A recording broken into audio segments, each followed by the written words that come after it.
মাগরিবের ফরজ নামাজের পরে একটি দোয়া পড়ুন এবং ফলাফল নিজ চোখে দেখুন। কোনো ব্যক্তি যদি মাগরিবের ফরজ নামাজের পরে এই ছোট্ট দোয়াটা পড়তে পারে, আল্লাহ পাক রব্বুল আলামিন ওই বান্দাকে বিপদ আপদ থেকে হেফাজত করবেন। শুধু তাই নয়, আল্লাহ পাক রব্বুল আলামিন তার উপরে 10টি নেকি আল্লাহ পাক রব্বুল আলামিন তার আমলনামায় দিয়ে দিবেন। আল্লাহ পাক রব্বুল আলামিন তার 10টি গুনাহ মাফ করে দিবেন।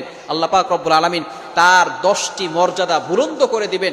আল্লাহ পাক রব্বুল আলামিন তাকে প্রটেক্ট ফ্রম অল অ্যাক্সিডেন্ট, সকল বিপদ আপদ থেকে, বালা মুসিবত থেকে হেফাজত করবেন।